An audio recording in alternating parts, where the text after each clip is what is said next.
અને સદગુરુના રૂપની અંદર. અને સદગુરુ બની આપણને શ્રીમદ દ્વારા વરદાન અને શક્તિ દ્વારા ભરપૂર પાલના કરી રહ્યા છે. 2 દિવસ પહેલાં જ બાબાએ અવ્યક્ત મુરલીમાં કહ્યું કે આજ બાબા આપકો વરદાન દેતે હૈ. યાદ છે શું વરદાન આપ્યું હતું?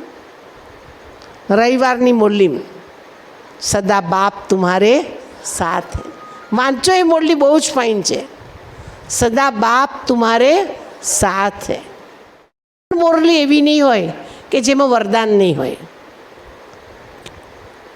જ્યારથી આપણે મુરલી વાંચતા થયા ત્યારથી વરદાન હોય ને હોય. કેમ કે 3 સંબંધે ભગવાન આપણને મુરલી મળે છે: બાપ, ટીચર અને સદગુરુ. પ્યાર આપે છે, પાલના આપે છે, શિક્ષા આપે છે, સાવધાની આપે છે, અને વરદાન અને શક્તિથી આપણી શું કરે છે? ઝૂલી ભરપૂર કરે છે. તો સદગુરુની આપ સૌ પર કૃપા દ્રષ્ટિ વરસે.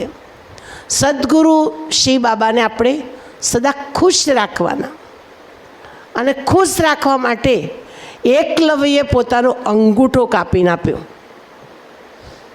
દ્રોણાચાર્યએ માગ્યું કે ગુરુજી, તમારે દક્ષિણામાં શું જોઈએ છે?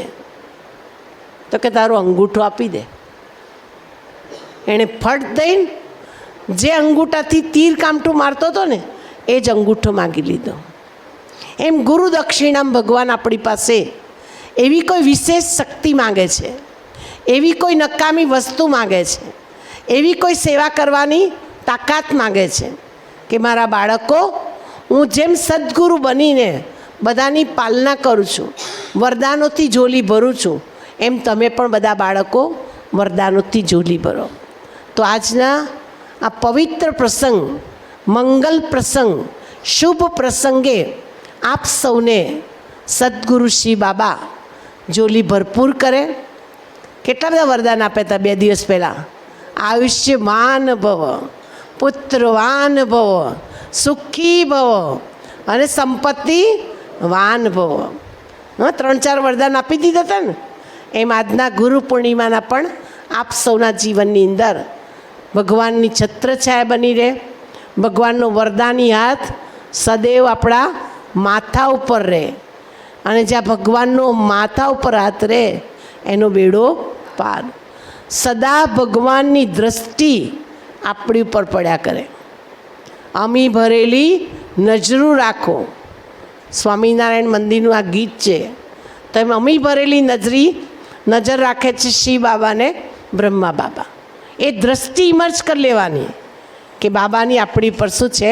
કૃપા દ્રષ્ટિ છે, અમી દ્રષ્ટિ છે, દયા દ્રષ્ટિ છે, પ્યાર ભરી દ્રષ્ટિ છે.